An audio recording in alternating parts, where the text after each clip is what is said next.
The shoulder girdle and the upper limbs makes part of the appendicular skeleton. The shoulder girdle is made up of 2 scapulae and 2 clavicles. Okay, we take a look at the upper limb, the bones of the upper limb, which forms part of the appendicular skeleton. Is made up of the triangular plate bone over here. This is the scapula. Then we have this long bone here, the humerus, the bone of the upper arm, the humerus. Then we have 2 other bones, the ulna and the radius. This is the radius. So the radius and ulna. So this arrangement is from proximal to distal. You know, when we use proximal, the part that is attached or closer to the torso. Then distal is the part that is further away from the torso. That's the end of the bone, close or directly attached to the body. The end of the bone closer to the torso is the proximal. Then the end of the bone further is the distal end. That is further away. So you compare the 2 ends. So in a particular joint, you may have 2 ends. One end serving as the distal end and the other end serving as the proximal end for another bone next to it. Just like if you have this your radius and ulna here, the humerus, the joint between the humerus have the distal end of the humerus and then the proximal end of the ulna together with the radius. So that's it. Then lastly we have the clavicle. It's also part of the upper bones of the upper limbs. So we'll take them one after the other. How to identify them very well, the one that is left or right, the anterior and the posterior parts. Okay, let's see the parts of the scapula. We showed you earlier that this is the costal surface or the anterior surface. Then coming to the posterior surface, we have the spine. This is the spine of the scapula. So the fossa above the spine of the scapula is called the supraspinous fossa. From here above is the supraspinous fossa, that is superior to the spine. Supraspinous meaning above the spine. Then infraspinous fossa is the one below the spine. The infraspinous fossa have more area than the supraspinous fossa. The supraspinous and infraspinous. So infra meaning inferior to the spinous of the scapula. Then the scapula have 3 borders. The 3 border here is the medial border, medial meaning the border that protrudes towards the center of your body, and here is the lateral border, and finally the superior border. So then we have 2 angles here, this one and this one. The inferior angle here is the superior angle. Okay, that's the suprascapular notch. Then coming here is the acromion process. That's the extension of the spine of the scapula, forming the acromion process, which have the facet for articulation with the clavicle. Then here is the coracoid process. The coracoid process. Don't confuse coracoid process with a coronoid process. The coronoid process we saw that we'll later see here in the ulna, and the coronoid process that we also saw in the lower jaw. But this is coracoid process. Sorry, here coracoid process. Then we have this cavity or this fossa, which articulates with the head of the femur to form ball and which articulates with the head of the humerus to form ball and socket joints. So coming to this glenoid cavity, we have in this way, when you place it, this is infraglenoid tubercle and the supraglenoid tubercle, which borders the glenoid cavity. So this is the joints as we show you. So that's the way it appears.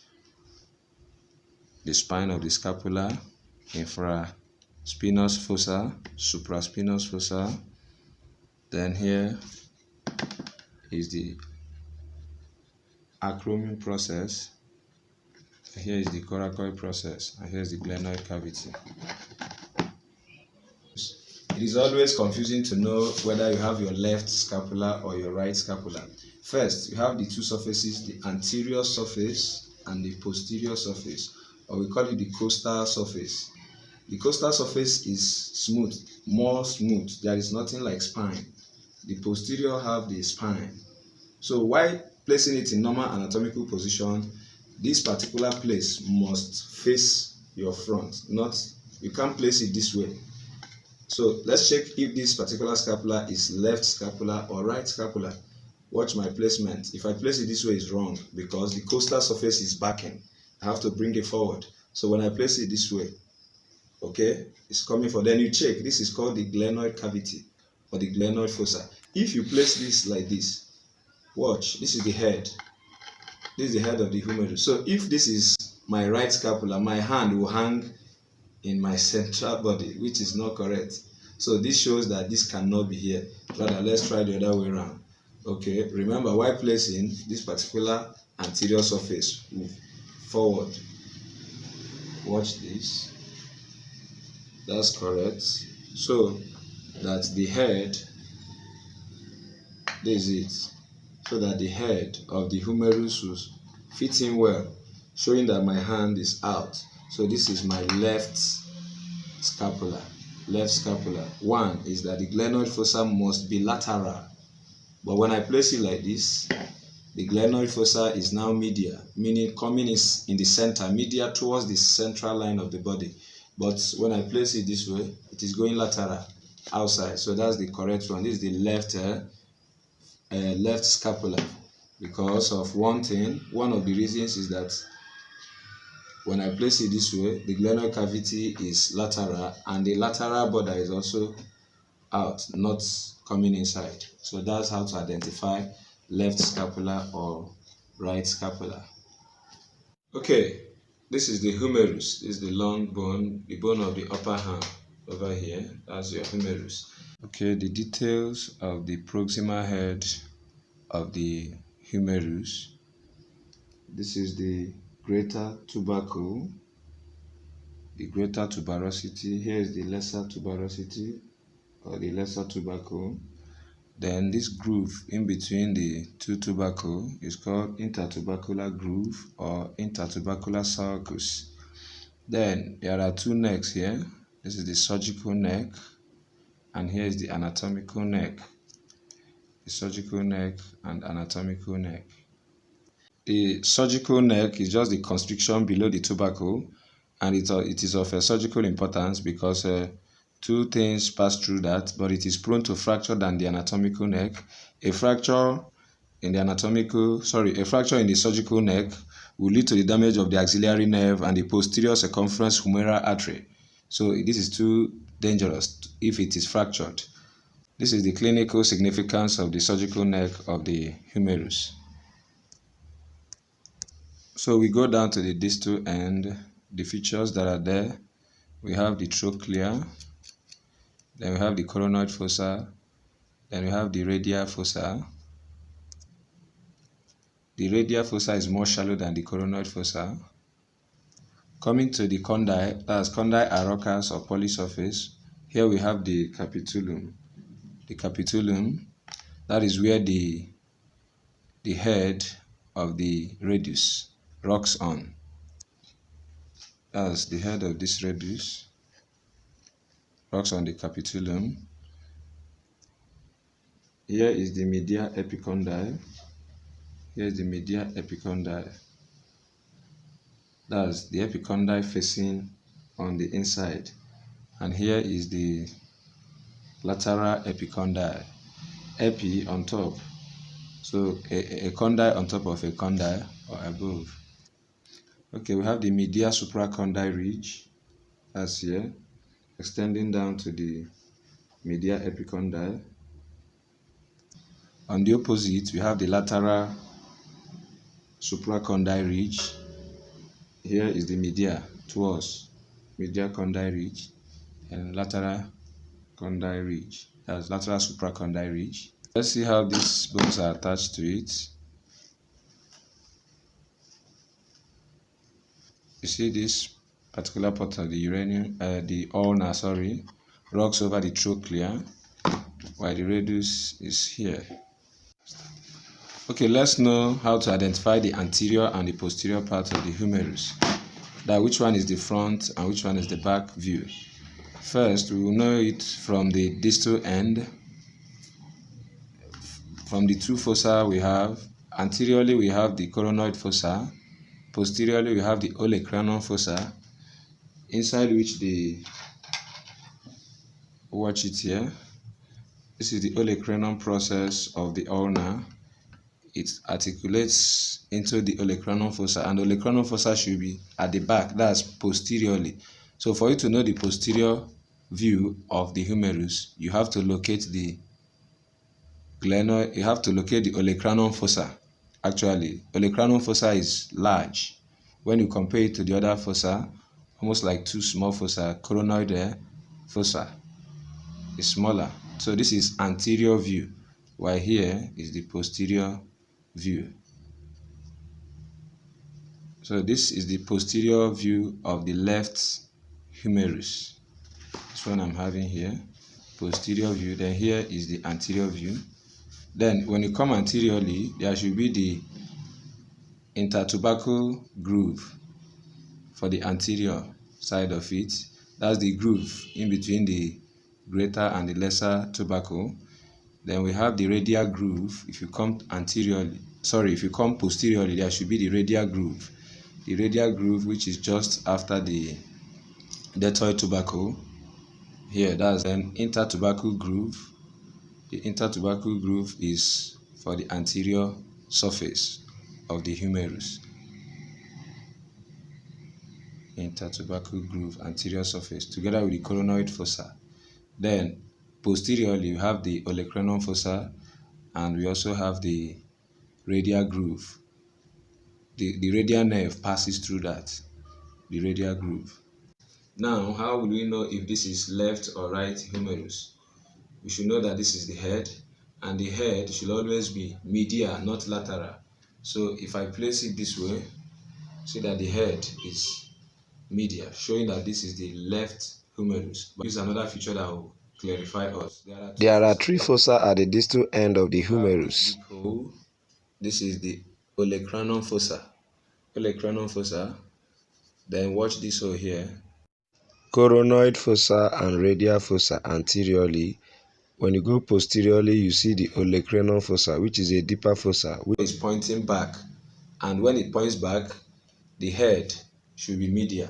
You have located it well. So if we place it this way, it has gone posterior.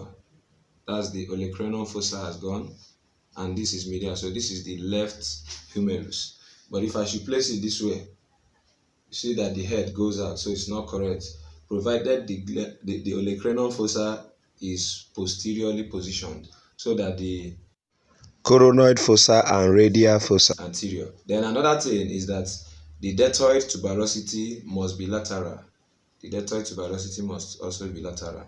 So that's how to identify if the humerus you have is left or right, by the position of the olecranon fossa going posterior and the coronoid fossa being anterior. Then the ball or the head going medially into your body. That's how to identify it. Okay.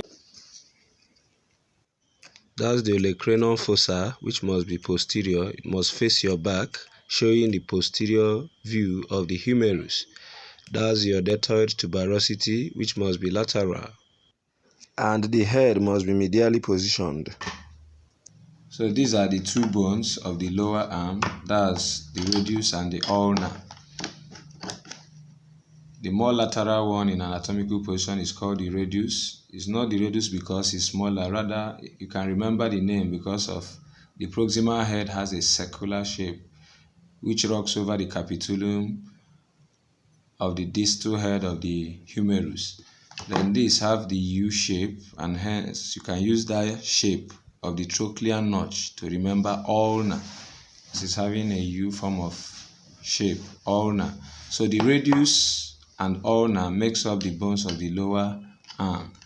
Anatomical position will place the radius laterally while the ulna is medial. Remember, your carpals form joints with only the distal head of the radius and not that of the ulna. And we have the radio-ulnar joint, distal radio-ulnar joint and the proximal radio-ulnar joint.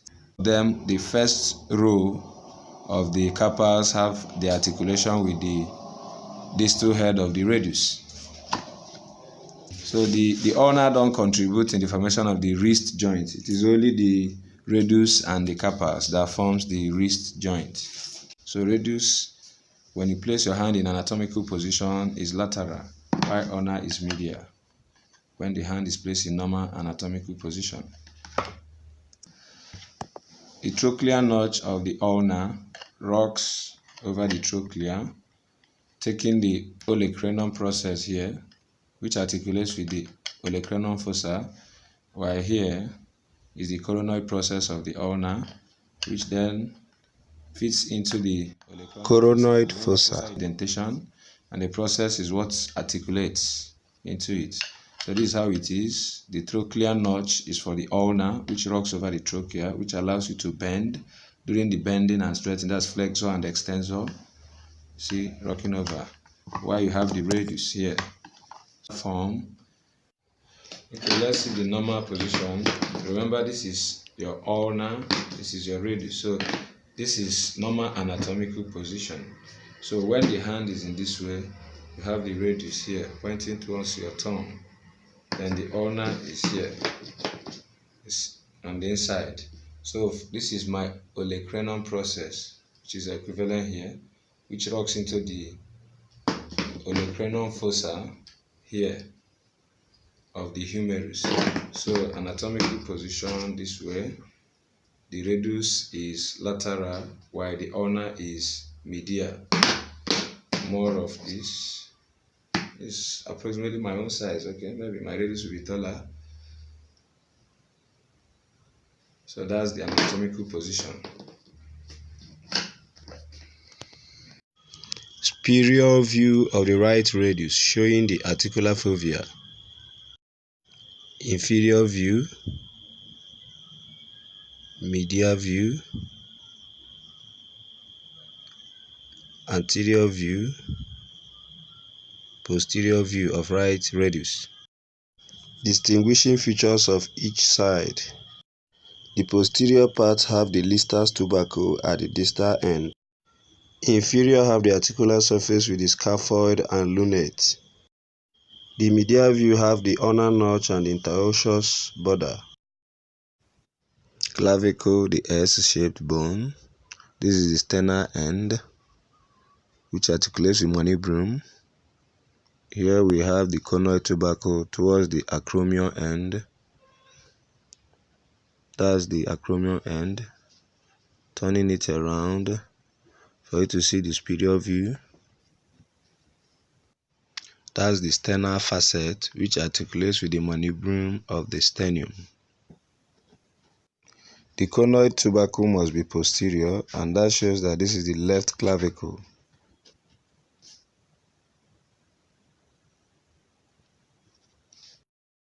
The anterior view of the right clavicle. Posterior view of the right clavicle showing the conoid tubercle. Inferior view showing the subclavian groove. Acromioclavicular joint, right side. Superior view of the clavicle.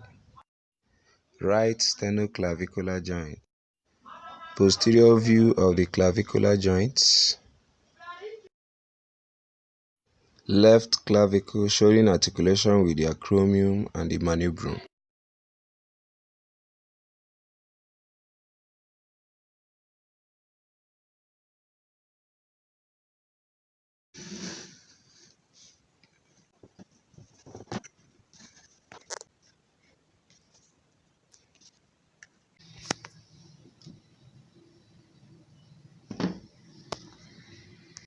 So this, we are done with the medial view. We now take a look at the lateral view. The lateral view in this form. This remains the wing or the ala of